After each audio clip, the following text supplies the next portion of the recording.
Yesus sudah ada sebelum Abraham. Orang-orang Yahudi menjawab Yesus, "Bukankah benar kalau kami katakan bahwa engkau orang Samaria dan kerasukan setan?" Jawab Yesus, "Aku tidak kerasukan setan, tetapi aku menghormati Bapakku dan kamu tidak menghormati aku. Tetapi aku tidak mencari hormat bagiku, ada satu yang mencarinya dan dia juga yang menghakimi. Aku berkata kepadamu, sesungguhnya barang siapa menuruti firman-Ku, ia tidak akan mengalami maut sampai selama-lamanya." Kata orang-orang Yahudi kepadanya, "Sekarang kami tahu bahwa engkau kerasukan setan, sebab Abraham telah mati dan demikian juga nabi-nabi. Namun engkau berkata, barang siapa menuruti firman-Ku, ia tidak akan mengalami maut sampai selama-lamanya. Adakah engkau lebih besar daripada bapa kita Abraham yang telah mati? Nabi-nabi pun telah mati, dengan siapakah engkau samakan dirimu?" Jawab Yesus, "Jikalau aku memuliakan diriku sendiri, maka kemuliaanku itu sedikit pun tidak ada artinya. Bapakku lah yang memuliakan aku. Tentang siapa kamu berkata, dia adalah Allah kami, padahal kamu tidak mengenal dia, tetapi aku mengenal dia. Dan jika aku berkata, aku tidak mengenal dia, maka aku adalah pendusta, sama seperti kamu. Tetapi aku mengenal dia dan aku menuruti firman-Nya. Abraham bapamu bersukacita bahwa ia akan melihat hariku, dan ia telah melihatnya, dan ia bersukacita. Maka kata orang-orang Yahudi itu kepadanya, umurmu belum sampai 50 tahun, dan engkau telah melihat Abraham. Kata Yesus kepada mereka, aku berkata kepadamu, sesungguhnya sebelum Abraham jadi, aku telah ada. Lalu mereka mengambil batu untuk melempari dia, tetapi Yesus menghilang dan meninggalkan bait Allah. Mari kita berdoa sekali lagi, minta Tuhan boleh memimpin waktu kita ini. Kami sungguh bersyukur Bapa, di dalam kasih-Mu Engkau boleh sekali lagi menyertai kami dan sekali lagi mempersatukan kami di dalam ibadah minggu pada pagi hari ini. Kami rindu Engkau boleh berkati kami, berbicara di tengah-tengah kami melalui firman yang telah Engkau wahyukan. Dan kiranya Engkau boleh menyatakan segala kebenaran yang harus kami mengerti, yang perlu kami mengerti, yang mungkin belum kami mengerti dalam kehidupan kami ya Bapa. Tapi juga karuniakan iman dan karuniakanlah pembentukan dalam kehidupan kami. Ya, ketika kami hidup, kami berjalan, kami boleh sungguh-sungguh berjalan berdasarkan mata yang melihat kepada kebenaran-Mu dan otoritas daripada firman-Mu dalam kehidupan kami. Serta kami boleh beriman dan menyandarkan hidup kami sepenuhnya ke dalam tangan Tuhan, khususnya di dalam Kristus Yesus. Kami berdoa sekali lagi untuk pagi ini, sertai hamba-Mu juga ya Bapa. Di dalam nama Tuhan Yesus kami berdoa. Amin. Hari ini kita akan secara khusus membahas berkaitan dengan ayat yang ke-51. Coba kita bersama-sama membaca kembali ayat 51. Aku berkata kepadamu, sesungguhnya barang siapa menuruti firman-Ku, ia tidak akan mengalami maut sampai selama-lamanya. Di dalam khotbah kita terakhir berkaitan dengan ayat ini, kita sudah melihat bahwa ketika manusia jatuh di dalam dosa, manusia akan mengalami yang namanya kematian. Lalu kematian seperti apa yang manusia alami dalam hidup ini? Alkitab mengajarkan ada 3 kematian yang manusia akan alami. Pertama adalah kematian secara fisik. Pada waktu kita jatuh dalam dosa, maka tidak ada satupun dari manusia yang tidak mengalami kematian di dalam hidupnya. Memang Alkitab mencatat ada 2 orang di dalam perjanjian lama yang sepertinya tidak mati. Seperti Henokh ataupun Elia yang diangkat Tuhan ke sorga. Tapi itu adalah sesuatu pembahasan yang lain yang merupakan pengecualiannya. Tetapi yang saya mau katakan di sini adalah pada waktu manusia jatuh di dalam dosa, Alkitab menyatakan semua manusia mulai dari Adam sampai kepada kita zaman ini, Bahkan bisa dikatakan sampai ketika Yesus datang kedua kali atau sebelum Yesus datang kedua kali, itu pasti akan mengalami kematian. Dan kematian ini adalah kematian fisik, di mana jiwa kita itu akan terpisah daripada tubuh jasmani kita. Dan tubuh kita akan membusuk di dalam kuburan atau mungkin dikremasi dan yang lainnya. Tetapi jiwa kita, jangan pikir itu adalah jiwa yang akan musnah atau hilang seperti halnya tubuh kita yang binasa. Tetapi jiwa kita akan tetap ada dan akan memiliki kesadaran selama kita masih terpisah daripada tubuh jasmani ini. Itu aspek pertama ya. Pada waktu manusia jatuh di dalam dosa, apa bukti kita sudah jatuh di dalam dosa atau kita ada di dalam dosa? Berdasar Roma 6 ayat 23, Paulus berkata, upah dosa ialah maut, tapi kasih karunia Allah yaitu hidup yang kekal di dalam Kristus Yesus Tuhan kita. Berarti pada waktu kita berjumpa dengan kematian fisik, kita bisa tahu satu hal, ini bukan natural. Ini walaupun dialami oleh semua manusia di dalam dunia ini, tetapi kematian fisik bukan sesuatu yang alami, yang harus dialami oleh semua makhluk yang terlahir di dalam dunia ini. Itu adalah upah akibat dosa yang kita lakukan dan diwakilkan oleh Adam atau manusia pertama di Taman Eden waktu yang lalu. Kita percaya ini bukan sebagai sesuatu mitologi. Kita percaya peristiwa ini bukan sebagai satu peristiwa untuk menjelaskan kenapa ada masalah dosa di dalam dunia ini sehingga orang mulai mengarang cerita di Taman Eden seperti itu. Tapi kita percaya apa yang terjadi di Taman Eden itu adalah satu realita historis atau sejarah di dalam kehidupan manusia, dan semua manusia bersumber dari satu pasang orang ini, yaitu Adam dan Hawa yang telah jatuh di dalam dosa. Karena saya cukup prihatin ketika melihat kabar belakangan ini. Khususnya kemarin di dalam grup hamba Tuhan dan Penatua juga ada satu informasi. Ada seorang apologetik terkenal di Amerika yang dirinya sangat didengar, yang sangat membela keberadaan Allah seperti itu. Bahkan mempertanyakan manusia itu sebenarnya tidak semuanya berasal dari Adam dan Hawa, mungkin hasil dari evolusi seperti itu. Tapi kita percaya bahwa manusia pertama itu adalah manusia yang dicipta Allah sesuai dengan gambar Allah. Lalu kemudian mengambil keputusan untuk melawan Allah dengan makan buah pohon pengetahuan baik dan jahat. Akhirnya jatuh dalam dosa dan kemudian melahirkan keturunan-keturunan, yaitu manusia-manusia berdosa sampai kepada kita zaman ini. Dan buktinya apa kita berdosa? Tidak ada satupun dari manusia yang hidup, semuanya mati. Walaupun hukum Taurat yang menjadi dasar untuk menuntut hidup kita, untuk mengadili kita, untuk menyatakan kita adalah orang yang berdosa di dalam dunia ini, baru kemudian hari diberikan oleh Allah, yaitu ketika Israel keluar dari Mesir, perbudakan itu, lalu di Gunung Sinai, di situ hukum Taurat diberikan. Tetapi di dalam Roma 5 dikatakan, sebelum hukum Taurat diberikan untuk menyatakan manusia berdosa, manusia membutuhkan juru selamat. Tetapi sejak dari Adam sudah ada kematian demi kematian yang terjadi di dalam dunia ini. Itu menunjukkan kalau kita adalah orang yang ada di bawah kuasa dosa, ada di bawah hukuman dari Tuhan Allah.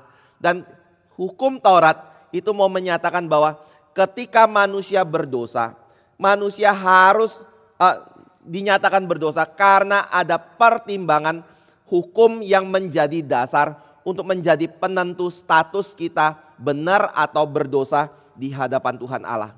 Jadi bukan sembarangan Tuhan menjatuhkan hukuman ini. Lalu yang kedua adalah bukan hanya manusia mengalami kematian jasmani saja pada waktu kita jatuh dalam dosa, tetapi manusia juga mengalami yang namanya kematian rohani. Kematian rohani ini dinyatakan di dalam Efesus 2 ayat yang pertama. Kamu dahulu sudah mati oleh pelanggaran dosamu. Ini mau menunjukkan bahwa pada waktu Paulus menulis surat kepada Efesus, jemaat di Efesus itu adalah jemaat yang masih hidup. Jemaat yang sekarang beribadah kepada Tuhan. dalam iman kepada Kristus. Tetapi Paulus berkata, ingat, kamu dahulu adalah pendosa. Kamu adalah pelanggar hukum Tuhan. Dan kamu adalah orang yang sudah mati. Maksud mati di sini apa? Alkitab mencatat kematian di sini bukan berbicara mengenai kematian fisik, tetapi kematian di sini berbicara mengenai kematian rohani, yaitu terputusnya relasi antara manusia dengan Allah, dan manusia tidak merasa mereka membutuhkan Allah di dalam kehidupan ini, dan manusia berusaha menentukan standar hidup benar dan jahat, baik dan tidak baik, berdasarkan otoritas diri dan pemikiran sendiri atau standar diri, dan bukan dari standar Tuhan Allah. Bapak Ibu bisa melihat aspek ini dari kehidupan manusia sendiri.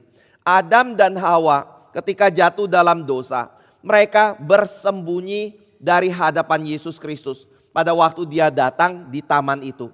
Saya menafsirkan langkah kaki Tuhan di situ bukan berbicara mengenai pribadi pertama atau pribadi ketiga dari Allah Tritunggal, tetapi itu adalah pribadi kedua dari Allah Tritunggal yang menyatakan diri sebagai teofani pada waktu itu untuk berbicara kepada Adam dan Hawa.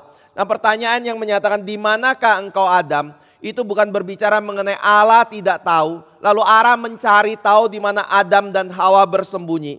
Karena jawaban Adam tidak menunjukkan kalau pertanyaan itu bertujuan untuk menentukan lokasi daripada Adam dan Hawa. Jawaban Adam dan Hawa itu menunjukkan kalau Allah sedang bertanya, Adam, kamu kenapa tidak bertemu denganku mungkin? Adam, kenapa kamu bersembunyi? Lalu Adam berkata, kami takut karena kami tahu kami adalah orang yang telanjang seperti itu. Dan kami bersembunyi dari hadapan Tuhan. Dari situ ada satu pemahaman. Sebelumnya mereka tidak pernah bersembunyi dari hadapan Tuhan. Tapi setelah kejatuhan dalam dosa, mereka bersembunyi dari hadapan Yesus Kristus. Sebabnya karena apa? Karena relasi itu sudah rusak akibat dari dosa yang dilakukan oleh Adam dan Hawa.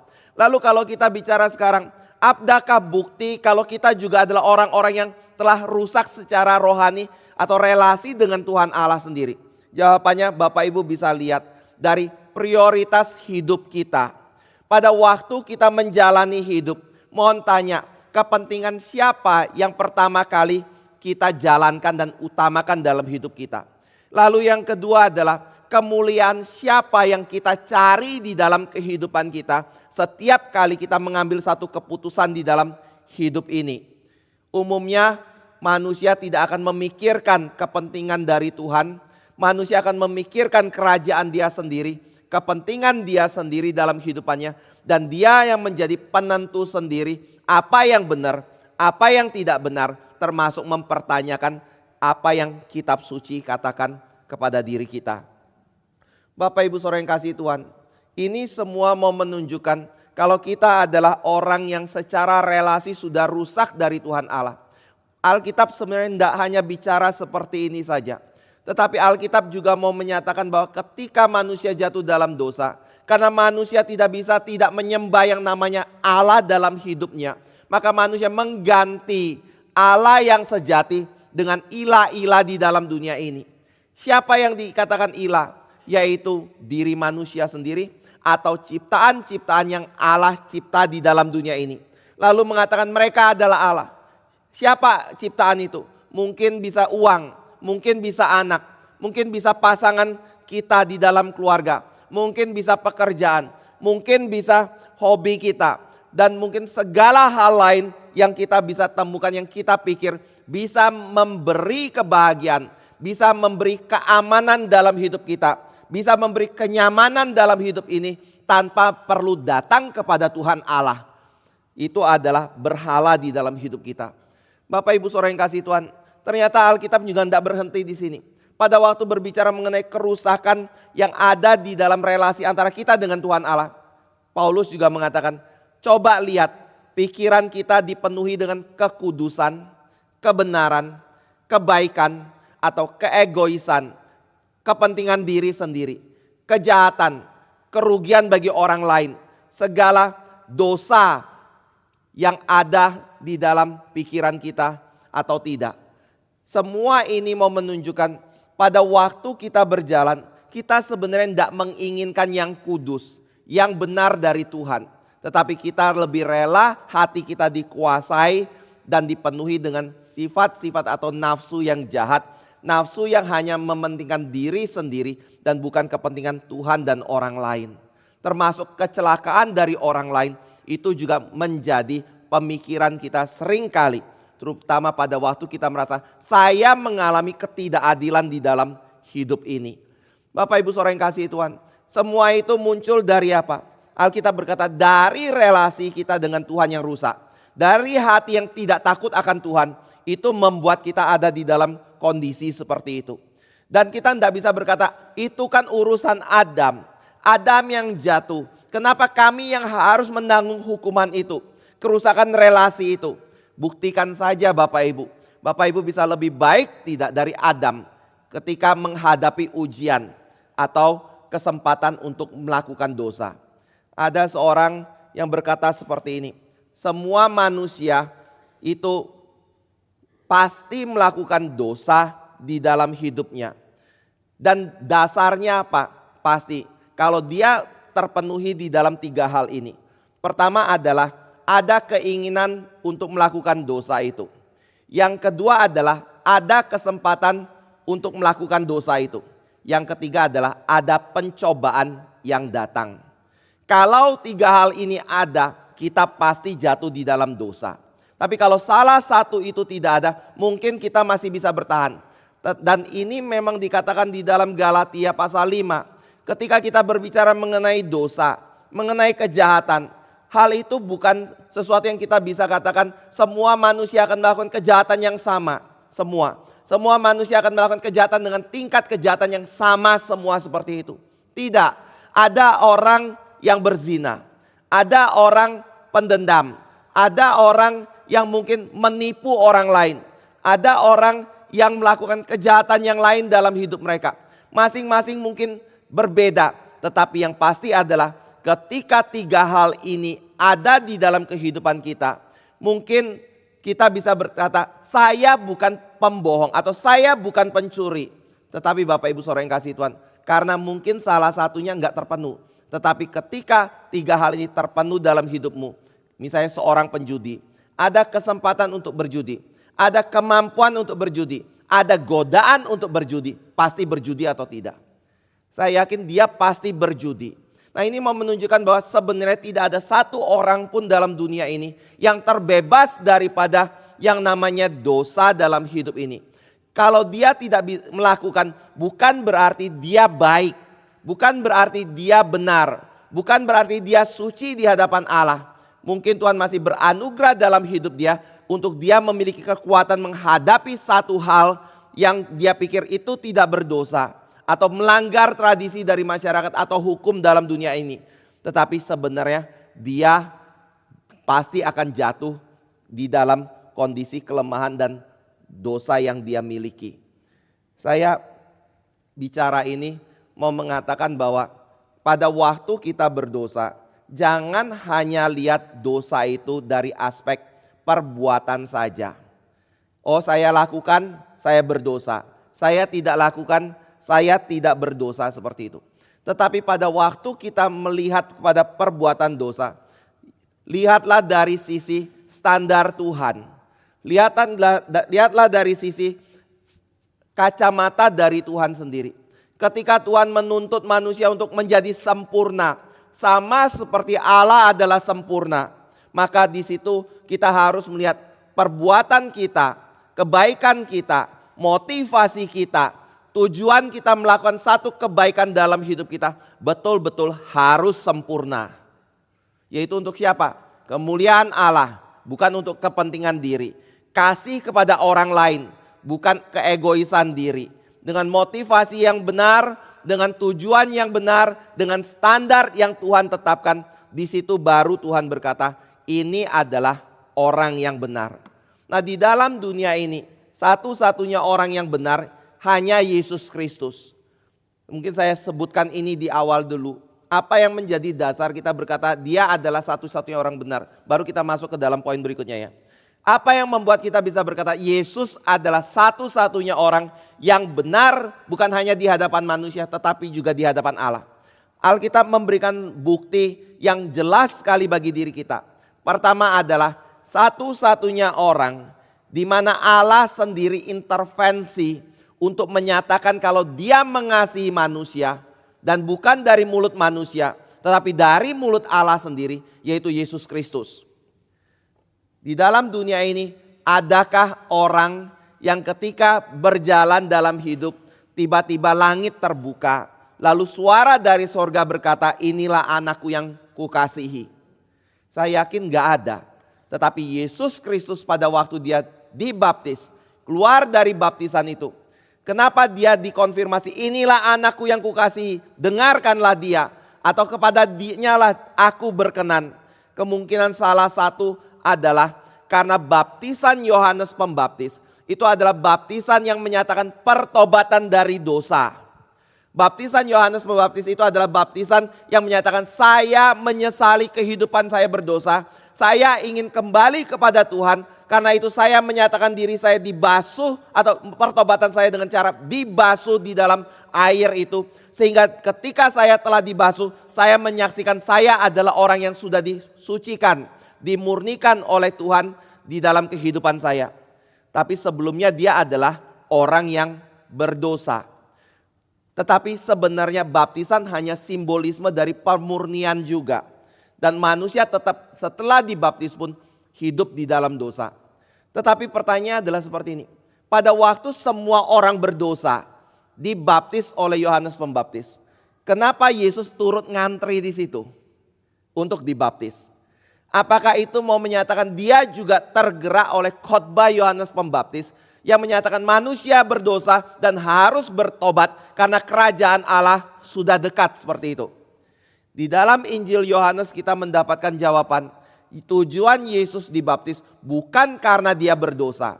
Tetapi tujuan Yesus dibaptis adalah untuk menggenapi kehendak Bapa. Dan kehendak Bapa itu apa? Ya mungkin kita bisa berkata untuk membuat Yesus itu disamakan seperti orang-orang yang berdosa. Tetapi sebenarnya dia tidak berdosa. Istilahnya adalah diperhitungkan sebagai orang berdosa.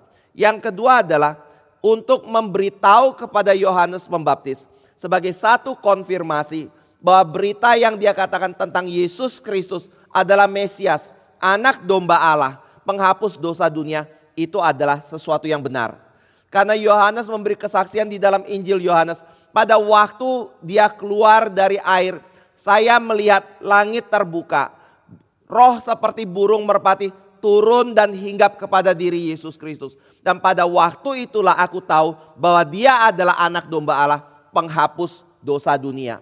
Jadi Bapak Ibu Saudara yang kasih Tuhan, pada waktu Yesus Kristus dibaptis, tujuannya bukan untuk menyatakan dia bertobat dari dosanya. Ada konfirmasi dia adalah Mesias. Tetapi saya juga lihat ketika dia keluar dari air itu, ketika dia berlutut dan berdoa di hadapan Allah, konfirmasi dari sorga itu menjadi sesuatu yang penting. Dia anakku yang kukasih, kepadanya lah aku berkenan. Yang menyatakan apa? Di antara semua orang yang bertobat, tidak ada satupun yang seperti Yesus Kristus. Mereka adalah orang-orang berdosa, tetapi yang berkenan di hadapanku hanya satu, yaitu Yesus Kristus. Saya percaya ini mau menyatakan bahwa Yesus bukan orang yang berdosa. Dia adalah seorang yang benar di hadapan Allah. Dan karena Allah menyatakan Allah mengasihi dia. Tapi kalau Bapak Ibu berkata, tapi semua manusia juga dikasihi oleh Allah kan? Bukankah Yohanes 3 ayat 16 berkata bahwa Allah mengasihi seluruh dunia ini? Atau semua manusia ini? Betul sih, Allah mengasihi kita. Tetapi Allah mengasihi kita bukan karena kita berhak menerima kasih Allah itu.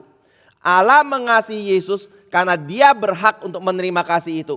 Karena dia bukan orang berdosa yang mendapatkan belas kasih dari Tuhan Allah. Tetapi dia adalah seorang yang benar, yang memang harus dibenarkan oleh Tuhan Allah. Berdasarkan apa? Penundukan dirinya kepada Taurat Tuhan. Ini adalah hal yang penting sekali ya. Kadang-kadang kita menyamakan Yesus seperti orang lain. Dan kadang-kadang kita menyamakan apa yang dikerjakan oleh Yesus dan bisa dicapai oleh Yesus, bisa kita capai juga dalam kehidupan kita. Kadang-kadang kita berpikir seperti orang muda yang kaya itu. Pada waktu dia datang kepada Yesus, dia bertanya kepada Yesus, "Guru yang baik, apa yang harus aku perbuat untuk bisa memperoleh hidup yang kekal?" Seolah-olah dia pikir Yesus adalah guru yang paling penting, yang paling berharga, yang bisa menuntun dia mencapai standar yang Yesus miliki dalam hidupnya sebagai orang yang baik itu. Tapi Yesus berkata, enggak, itu bukan sesuatu yang bisa engkau capai. Kau harus tahu yang betul-betul baik itu adalah Tuhan sendiri. Jadi Bapak Ibu Saudara yang kasih Tuhan, hal pertama adalah kenapa kita berkata Yesus tidak berdosa? Karena dia adalah seorang yang dikasih oleh Allah dan dinyatakan oleh Allah sendiri bahwa dia adalah anak Allah yang dikasih oleh Allah. Tapi yang kedua adalah dia adalah seorang yang membuktikan kalau dia tidak berdosa dengan cara apa? Dengan ditundukkan kepada Taurat. Nah, pada waktu dia ditundukkan kepada Taurat, kita tahu tidak ada satu dosa pun yang dia lakukan di dalam hidup dia. Nah, tahu dari mana hal ini? Pertama adalah dari pada waktu orang menentang diri dia. Dia berani berkata seperti ini. Kalau saya berdosa, tunjukkan di mana dosa saya. Yohanes 8. Bapak Ibu Saudara yang kasih Tuhan, adakah di antara kita yang berani mengatakan hal ini kepada satu orang? Saya yakin kita tidak berani. Karena orang itu akan dengan senang hati memberitahu apa yang menjadi kesalahan dan dosa kita. Tapi Yesus berani ngomong ini. Dan ketika Yesus berbicara ini, dia bukan berbicara kepada murid-muridnya. Tapi dia berbicara kepada orang-orang yang ingin menjebak dia, ingin menjatuhkan dia, dan ingin mencari segala kesalahan yang dia lakukan dalam hidup dia. Tetapi mereka tidak bisa menemukan. Jadi pada waktu kita berbicara, apa dasar Yesus berkata bahwa dia adalah orang yang benar? Kalau pengakuan itu dari dirinya sendiri, saya yakin kita nggak akan bisa terima. Karena itu adalah pengakuan sepihak dari Yesus Kristus. Tetapi Alkitab memberikan kita ada dua saksi yang menyatakan kalau dia adalah orang yang benar selain dari Allah Bapa sendiri. Yaitu siapa? Musuh-musuhnya. Pada waktu Yesus masuk ke Yerusalem untuk dikorbankan dia atas kayu salib. Saat itulah ujian tiba pada diri Yesus Kristus. Saat itulah dia diuji atau dicobai untuk melihat apakah ada celah, ada dosa yang dia lakukan yang membuat dia layak untuk dihukum dan mati karena melawan Tuhan Allah. Baik dari sisi hukum Taurat, baik dari sisi kehidupannya, baik dari sisi politik yang ada pada waktu itu. Tapi mereka sama sekali tidak bisa menemukan dosa satupun yang atau kesalahan satupun yang dilakukan oleh Yesus Kristus. Tapi bukan cuma musuh saja. Menariknya adalah Alkitab juga menyatakan murid-murid Yesus sendiri mengakui dia tidak berdosa sama sekali. Kalau misalnya Bapak Ibu lihat di dalam surat Petrus ada dikatakan dada mulutnya tidak ada dusta sama sekali. Yang mau menyatakan kalau dia adalah sepenuhnya orang yang benar. Dan Paulus mengakui itu. Yakobus mengakui hal ini. Rasul-rasul ini adalah orang-orang yang seperti apa? Alkitab katakan mereka hidupnya bukan seperti musuh dari Yesus Kristus. Bukan seperti orang Farisi. Bukan seperti ahli Taurat yang hanya berjumpa kala Yesus melayani, Yesus mengajar dan mengkonfrontasi Yesus pada waktu itu. Tetapi mereka adalah orang-orang yang mengikuti Yesus. Tinggal bersama Yesus.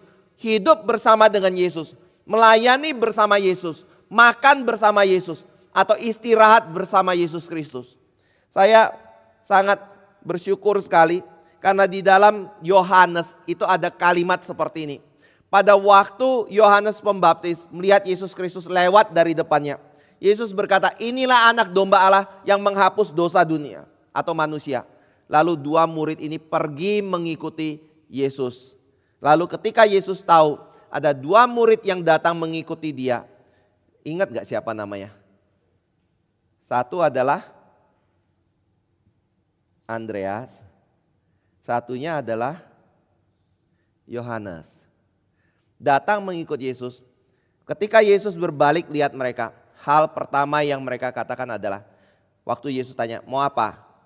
Kami pengen tahu engkau tinggal di mana, Yesus. Lalu mereka mengikuti Yesus dan tiba di situ, dan disitulah mereka mengetahui dia adalah Mesias. Bapak Ibu Saudara yang kasih Tuhan, kenapa kalimat ini penting? Karena kalimat ini mau menunjukkan pengenalan dan pengakuan murid itu bukan dari sesuatu yang tidak mereka kenali. Tetapi pengakuan yang mereka katakan mengenai Kristus yang tidak berdosa itu adalah sesuatu yang merupakan saksi mata dan pengalaman relasi pribadi antara murid-murid dengan Yesus Kristus. Mohon tanya, dalam hal ini ada nggak yang berani ngomong kayak gini? Kepada orang yang dia kenali, yang betul-betul mengetahui siapa diri dia dan berkata, aku tidak salah, aku tidak berdosa. Kalau aku berdosa, tolong tunjukkan aku dosanya di mana. Bapak Ibu, tadi dengan teman saja kita nggak berani. Tapi saya mau ngomong kayak gini ya. Suami-suami silakan tanya istrinya, saya ada dosa nggak, Ma? Saya yakin mamanya istrinya pasti dengan senang hati ngomong hal itu. Asal jangan ribut saja ya.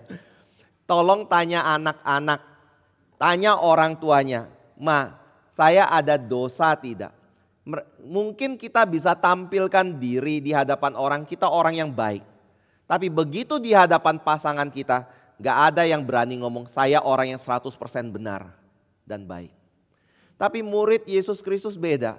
Pada waktu mereka hidup bersama dengan Kristus, mereka melihat hidup Yesus, mereka melihat pengajaran Yesus, mereka melihat apa yang Yesus lakukan. Mereka menemukan ada kekonsistenan antara perkataan Yesus dengan hidup Yesus dan dengan apa yang ada di dalam hati Yesus Kristus.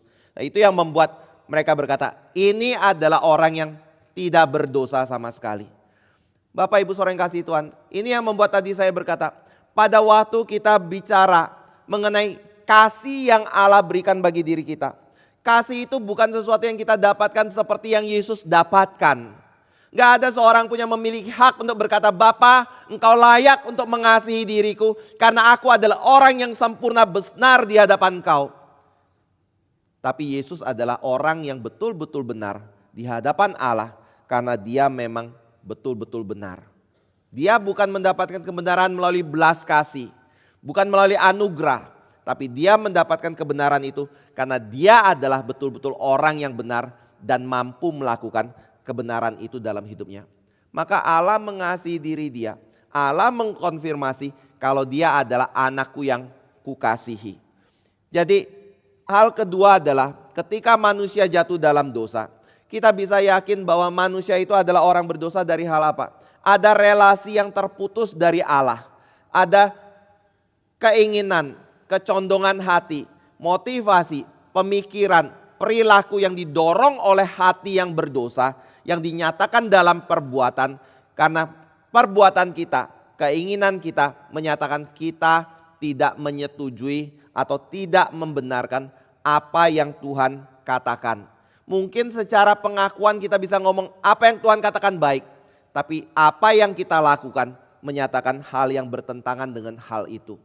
Lalu yang ketiga adalah pada waktu manusia jatuh dalam dosa, Alkitab juga mengatakan manusia akan mengalami kematian. Tetapi kematian ini berbeda dari kematian pertama di mana jiwa terpisah dari tubuh. Kematian ini juga berbeda dari kematian kedua di mana jiwa terputus relasi dengan Allah. Tapi kematian ini berbicara mengenai kematian kekal yang akan dialami oleh manusia. Di mana manusia akan dilempar ke dalam neraka sampai selama-lamanya sebagai suatu hukuman bagi manusia yang berdosa. Saya nggak akan perpanjang bagian ini, tapi saya akan masuk ke dalam poin yang kedua.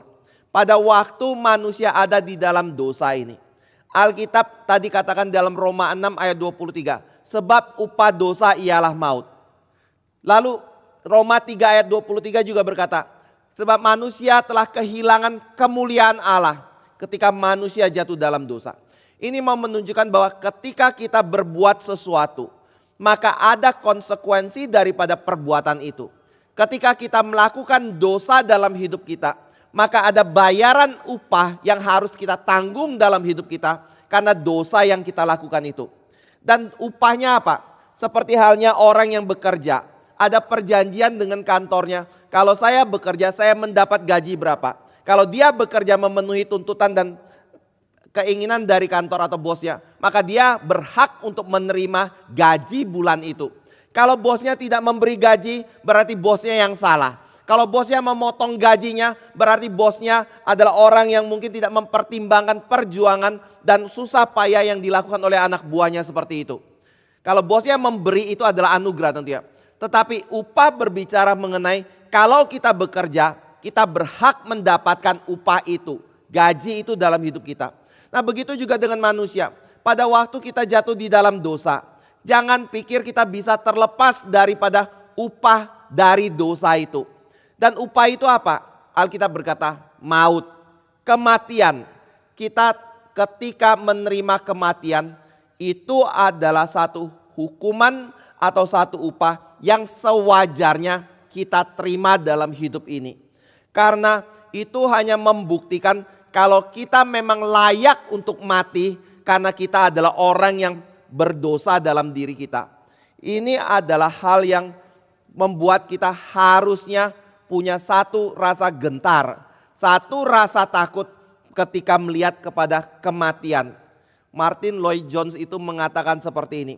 Kalau andai kata saya tidak bisa membujuk engkau, mengiming-iming engkau untuk percaya kepada Yesus Kristus, maka yang saya akan lakukan adalah membuat engkau takut akan hukuman Tuhan supaya saya bisa memenangkan engkau bagi Kristus.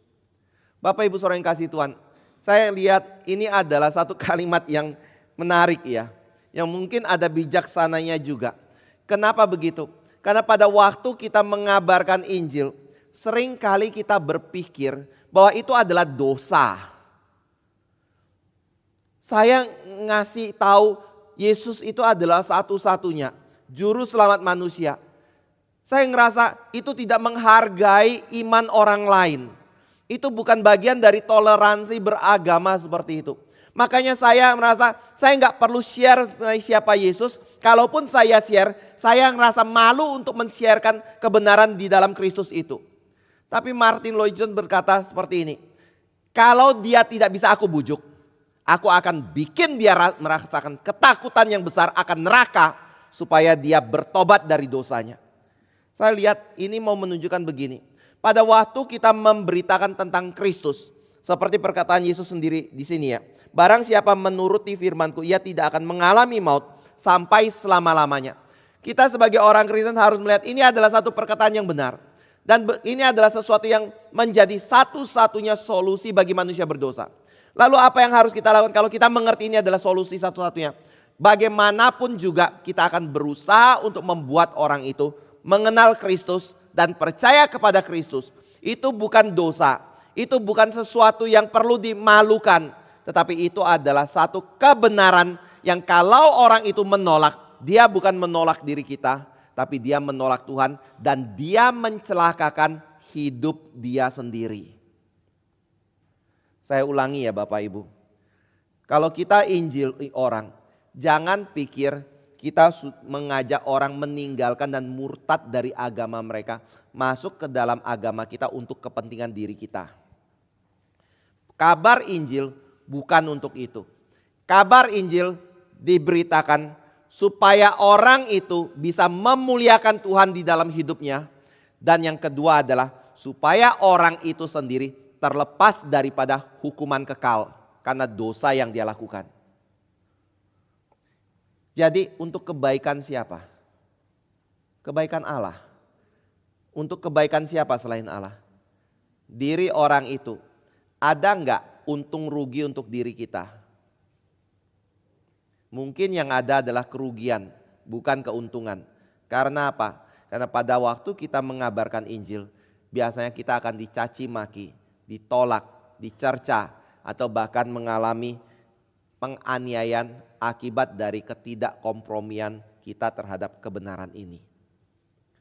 Tetapi pada waktu kita menerima itu semua, tetap sekali lagi untungnya bagi orang yang kita kabarkan Injil.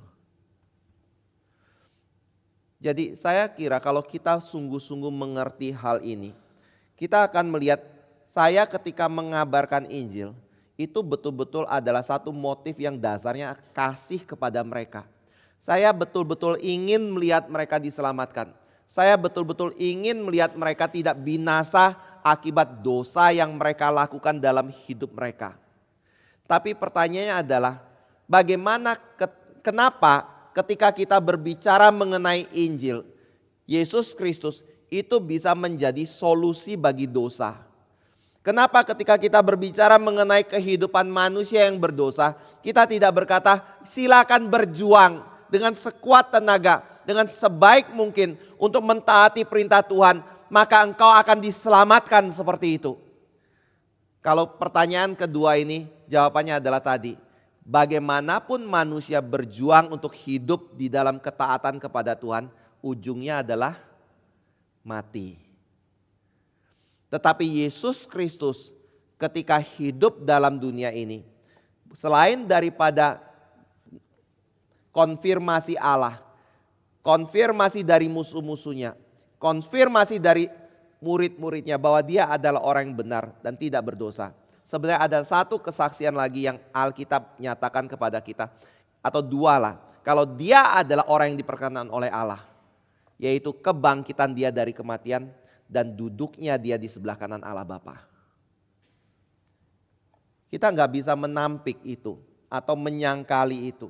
Karena Alkitab berkata ini peristiwa yang disaksikan oleh 500 mata. Salah ya, 500 mata. 1000 mata. Melihat Yesus yang naik ke sorga, bangkit dari kematian dan duduk di sebelah kanan Allah Bapa. Ada 500 orang yang menyaksikan hal ini. Bapak Ibu Saudara yang kasih Tuhan. Jadi pada waktu kita berbicara, apa yang membuat kita tidak bisa menyelamatkan diri dari dosa? Karena buntutnya adalah mati. Lalu kenapa solusinya itu ada di dalam Kristus? Karena dia adalah satu-satunya orang yang benar dan dia sudah diterima oleh Bapa dan dikonfirmasi oleh Bapa. Tindakan penebusannya itu adalah sesuatu yang benar dan membuat Bapa bisa menerima. Kenapa bisa menerima? Karena dia tidak berdosa. Lalu kenapa dia mati? Cuma satu tujuan, untuk menggantikan kita yang berdosa. Nah, saya pernah khotbah di Natalnya pengadilan ketika saya menggunakan ilustrasi mengenai substitusi. Pengadilan Indonesia sekarang belum menerapkan prinsip substitusi, yang baru ini akan menerapkan seperti itu. Di Indonesia ketika kita membayar uang jaminan, sebenarnya uang itu bukan untuk membuat dia terbebas dari hukuman penjara. Tetapi tujuannya untuk sementara waktu sebelum hukum dijatuhkan atau keputusan pengadilan dijatuhkan, maka dia bisa bebas dulu. Tapi kalau hukum itu sudah dijatuhkan dia tetap harus masuk ke penjara. Kalau nggak salah kalau sudah selesai hukuman dibalikin semua ya Bu. Dibalikin lagi. Di Amerika hukumnya adalah kalau saya melakukan dosa, saya kemudian dijatuhkan hukuman. Selain dari lamanya waktu dihukum, ada uang tebusan yang bisa diberikan untuk menebus kita sehingga kita tidak perlu dihukum dalam penjara. Tapi kelihatannya informasi yang saya dapat di tahun ini hukum itu akan berlaku di Indonesia juga.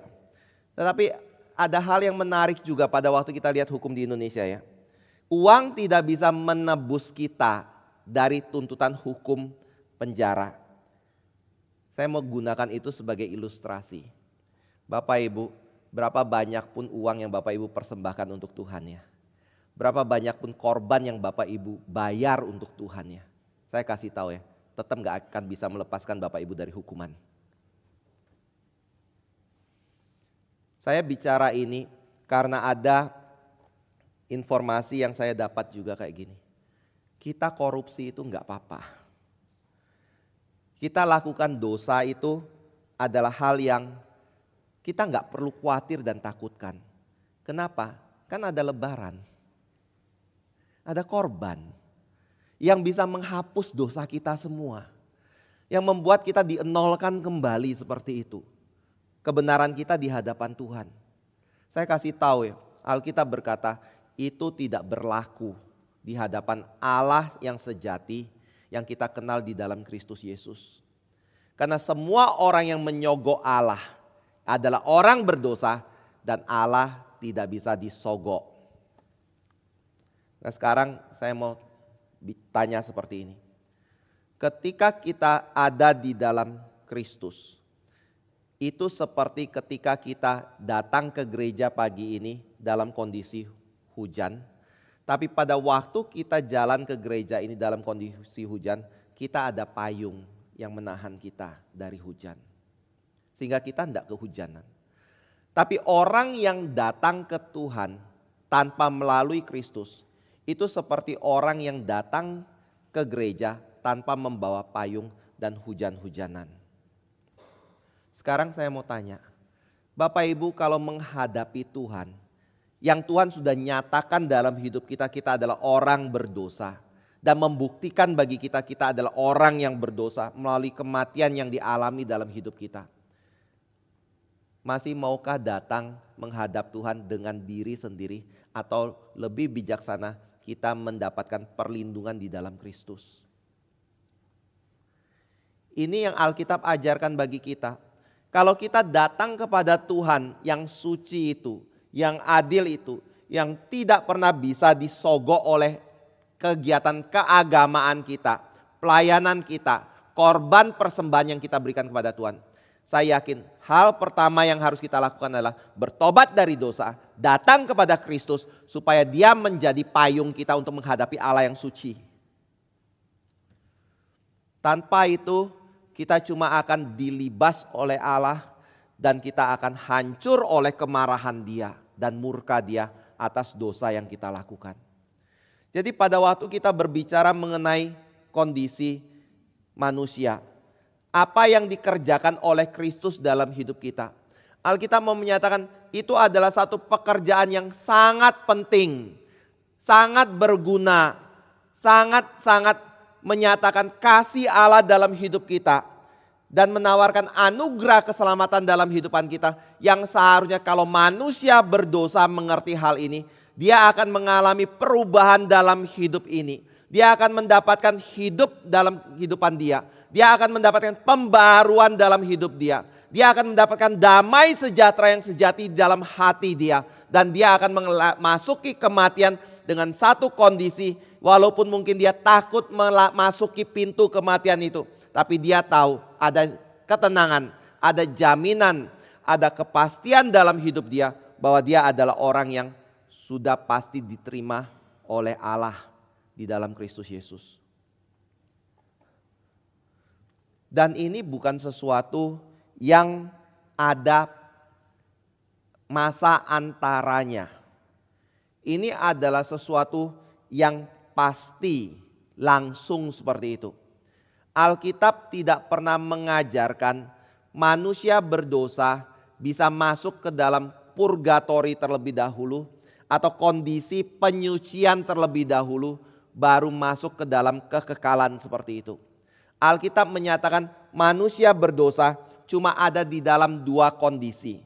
Pertama adalah dia akan kembali kepada Tuhan, tetapi pada waktu dia kembali kepada Tuhan, saat itu penghakiman Allah langsung dijatuhkan kepada manusia. Kita boleh buka pertama dari Pengkhotbah 12 ayat 7 ya. Pengkhotbah 12 ayat yang ke-7.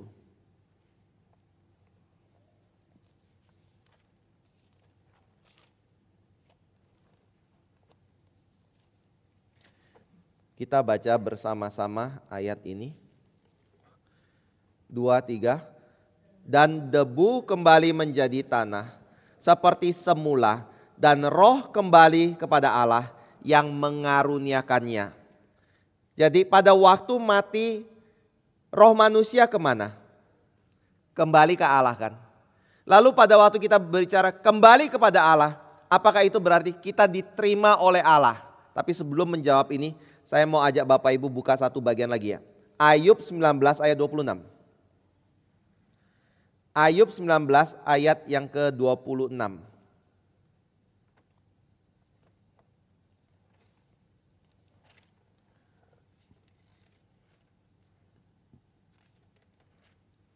Kita baca bersama-sama juga. Juga sesudah kulit tubuhku sangat rusak, tanpa dagingku pun aku akan melihat Allah.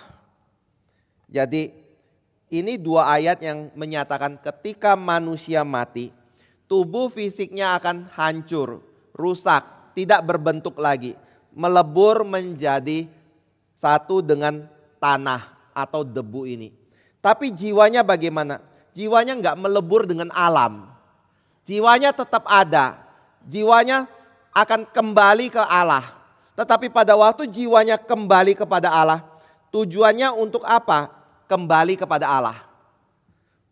Nah, dalam hal ini Bapak Ibu bisa lihat di dalam Yohanes pasal yang ke-8 ayat yang ke-21 sampai ayat yang ke-23.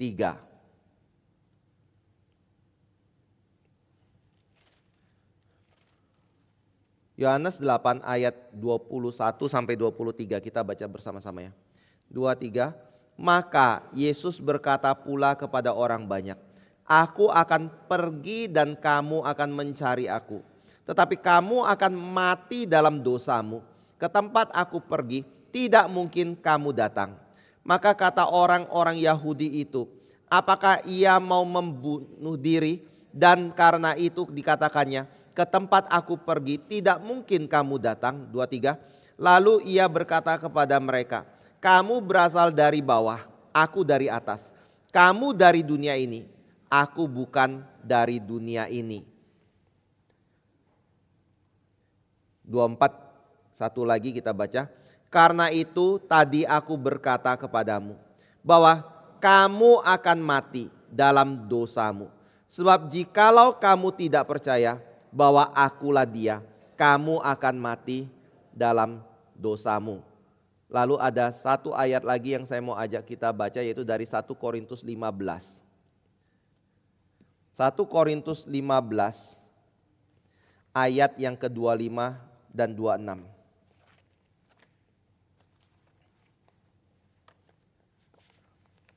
1 Korintus 15 ayat 25 dan 26.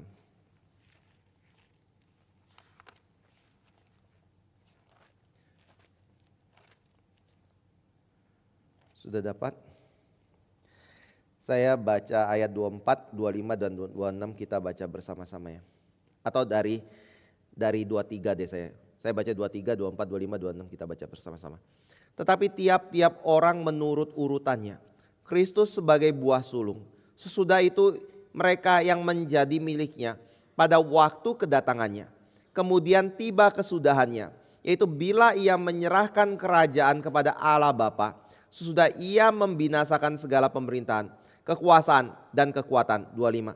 Karena ia harus memegang pemerintahan sebagai raja sampai Allah meletakkan semua musuhnya di bawah kakinya. Musuh yang terakhir yang dibinasakan ialah maut. Ayat-ayat ini mau menunjukkan pada waktu Yesus datang mati di kayu salib, maka tujuan dia datang untuk mati di kayu salib adalah untuk menaklukkan musuh yang terakhir, yaitu maut itu atau kematian itu. Tapi Yesus berkata ketika dia datang untuk menaklukkan musuh yang terakhir itu maut, untuk apa? Supaya orang yang percaya pada dia mendapatkan hidup yang kekal. Tetapi di dalam Yohanes 8 dengan jelas sekali Yesus juga berkata, bagaimana dengan mereka yang menolak Yesus Kristus? Bagaimana mereka yang tidak mau datang kepada Yesus dan percaya kepada Yesus Kristus? Yesus katakan cuma ada satu hukumnya, yaitu mereka pasti mati.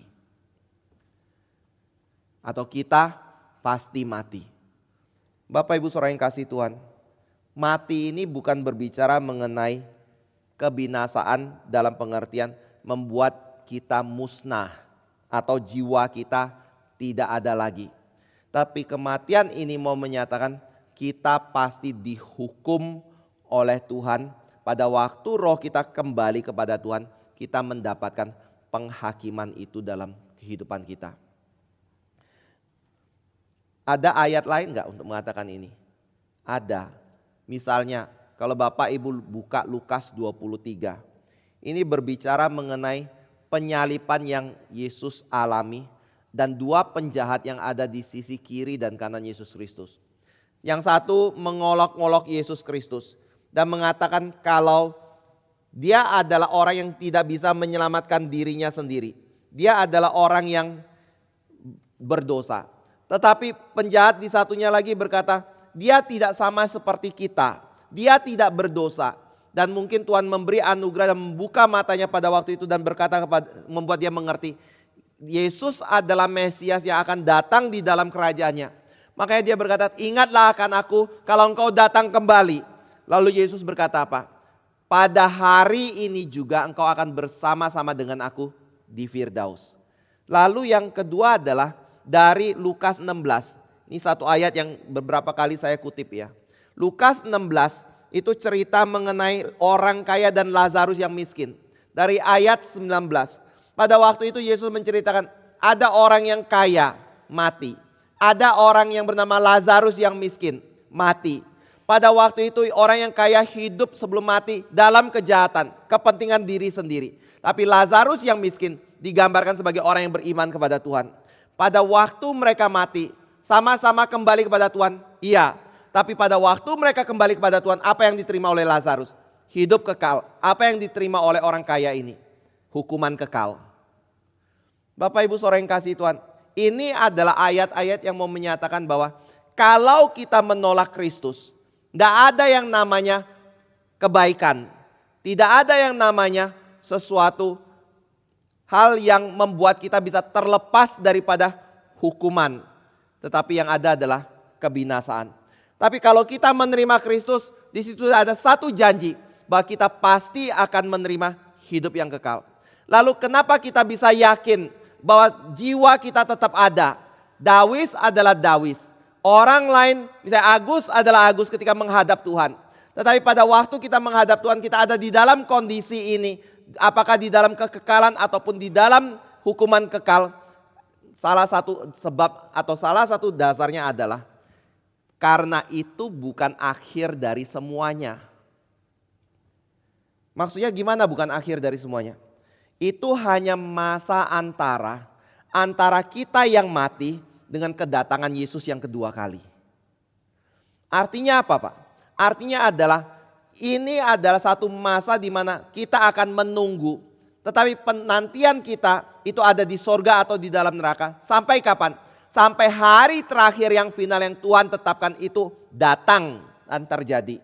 Yaitu Yesus datang kedua kali untuk menghakimi seluruh manusia yang jiwanya sudah dipersatukan dengan tubuhnya yang baru. Jadi baik orang yang sudah percaya akan bangkit dari kematian dipersatukan dengan tubuh yang baru. Orang yang tidak percaya akan bangkit dari dalam neraka dipersatukan dengan tubuh yang baru. Untuk apa? Dinyatakan dia masuk ke dalam sorga selama-lamanya bersama dengan Kristus. Kalau dia ada dalam Kristus. Dan dia akan masuk ke dalam neraka sampai selama-lamanya. Dengan tubuhnya. Karena jiwanya sudah dipersatukan dengan tubuh di dalam neraka. Makanya pada waktu kita berbicara mengenai kematian Bapak Ibu. Kematian itu bukan solusi masalah. Jangan pikir bunuh diri itu membebaskan kita dari masalah. Bunuh diri akan membuat kita langsung berhadapan dengan Allah yang suci dan kudus. Dan pada waktu itu Bapak Ibu mau mati pun tidak bisa mati lagi. Kita bisa mati karena punya tubuh ini. Tapi jiwa kita akan terus ada di hadapan Allah. Apakah di dalam berkat keselamatan atau di dalam berkat hukuman sampai selama-lamanya. Ada yang mengatakan jiwa kita itu dengan istilah immortal. Tuhan ketika mencipta kita tidak mungkin mati lagi di dalam kondisi tubuh fisik kita, rohani kita sampai selama-lamanya. Mungkin ini yang membuat neraka itu begitu menakutkannya. Karena pada waktu kita begitu menderita di dalam neraka, kita terpisah dari Allah, kita ada di bawah murka Allah, kita betul-betul ada di dalam kondisi yang sangat-sangat menderita sekali. Mau mati pun gak bisa mati. Sampai selama-lamanya. Itu adalah hukuman selama-lamanya. Jadi Bapak Ibu Saudara yang kasih Tuhan, hal pertama adalah kalau kita mengerti pasca kematian kita ada penghakiman. Berarti bahwa apa? Tadi yang pertama.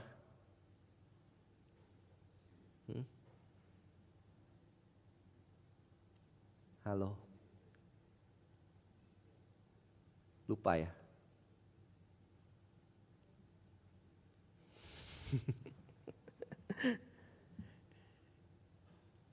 Setelah kematian ada pemisahan, langsung ada penghakiman dari Tuhan Allah. Tidak ada orang yang bisa lepas dari itu. Tapi yang kedua adalah pada waktu kita mengalami kematian, Alkitab juga menyatakan tidak ada masa antara untuk menyucikan dosa kita ya. Purgatori itu enggak ada. Neraka sementara itu tidak ada. Yang ada cuma dua posisi itu. Nah sekarang saya kembali ke dalam ayat ini. Pada waktu Yesus berkata, dalam aku ada hidup, firmanku, siapa yang mendengarkan perkataanku, dia mendapatkan hidup. Saya boleh bandingkan dengan Yohanes 11 mungkin ya. Ketika Lazarus mati, Yesus berhadapan dengan keluarga dari Lazarus, Marta dan Maria. Pada waktu itu mereka meratap, mereka menangis karena saudara mereka meninggal. Tapi Yesus mengajukan satu pertanyaan kepada mereka, bahwa akulah kebangkitan dan hidup. Barang siapa percayaku, ia akan hidup walaupun ia sudah mati. Apakah engkau percaya akan hal itu? Tapi sebelum menjawab ini, saya mau tanya gini. Bapak Ibu Saudara yang kasih Tuhan, bukankah orang tidak percaya yang berdosa ujungnya maut kan? Bagaimana dengan orang Kristen yang yang sudah percaya kepada Kristus? Ujungnya apa? Mati juga kan? Kalau begitu ada nggak bedanya orang Kristen dengan orang bukan Kristen? Apakah itu mau menyatakan bahwa perkataan Tuhan itu tidak bisa dipercaya? Karena Yesus bilang orang yang percaya kepada aku tidak akan binasa. Dia akan hidup, tapi realitanya kita mati. Nah dalam hal ini kita harus ngerti, Alkitab ada mengajarkan seperti ini. Pada waktu kita percaya kepada Kristus, hal itu tidak meniadakan penderitaan. Hal itu tidak meniadakan sakit. Hal itu tidak meniadakan kematian. Karena perkataan Yesus yang mengatakan barang siapa percaya kepadaku tidak mati tetapi hidup. Ini bukan untuk bertujuan mengatakan pada waktu kita hidup dalam dunia ini kita tidak akan mengalami kematian lagi.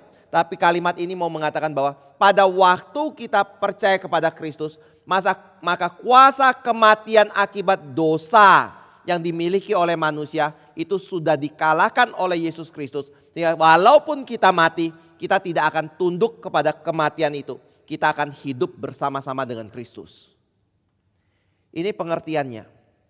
Makanya manusia masih ada di dalam dunia ini, manusia masih mengalami kematian, tetapi juga pada waktu kita mengalami kematian dan Tuhan memberikan sedikit bocoran akan bagaimana kita hidup kelak. Tetapi Tuhan juga banyak sekali tidak menjawab pertanyaan-pertanyaan kita tentang pasca hidup ini. Contohnya, di sorga ada apa ya?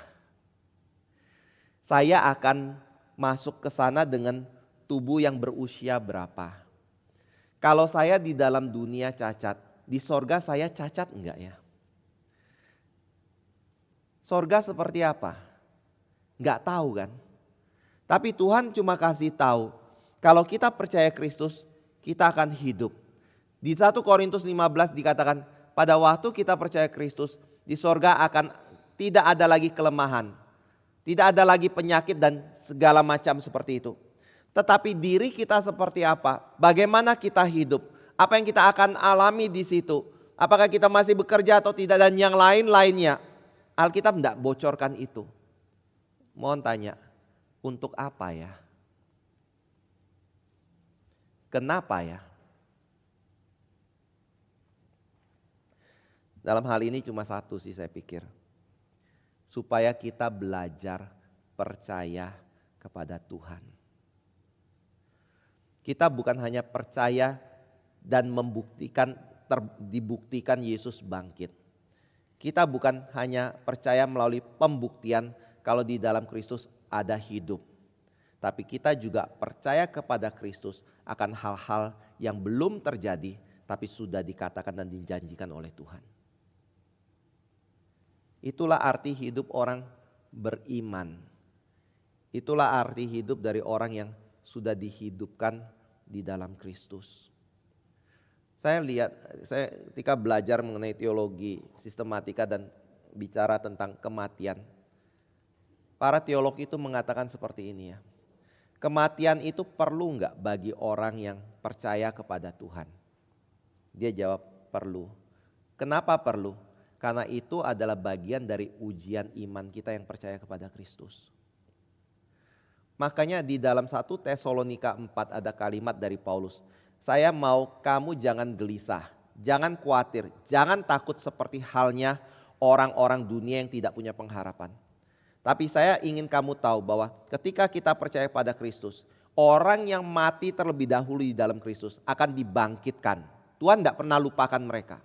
Tapi kita yang masih hidup akan diubahkan seketika setiap waktu untuk menyongsong Tuhan yang datang untuk menghakimi manusia dan kita hidup selama-lamanya di dalam kekekalan. Tapi semua itu kita bisa hadapi. Kematian kita bisa hadapi dengan satu keberanian dan ketenangan jiwa. Karena apa? Karena kita belajar percaya di dalam Kristus semua ketakutan kita itu Tuhan sudah selesaikan. Dan Tuhan pastikan kita ada bersama Dia di dalam kekekalan. Bapak Ibu Saudara yang kasih Tuhan, saya lihat kitab suci kita begitu limpah, begitu kaya, begitu penuh dengan kebenaran yang kita bisa yakini dalam hidup kita ya. Ingat, jangan menghadap Tuhan tanpa payung. Hadapilah Dia dengan Kristus yang menjadi payung kita. Sehingga kita tidak berhadapan dengan murka Allah karena semuanya sudah diselesaikan di dalam Kristus Yesus. Kiranya Tuhan boleh memberkati kita ya. Mari kita siapkan hati untuk masuk ke dalam perjamuan kudus. Saya mengundang setiap petugas untuk bisa maju ke depan. Kita menaikkan pujian yang kelima, kita pecahkan roti.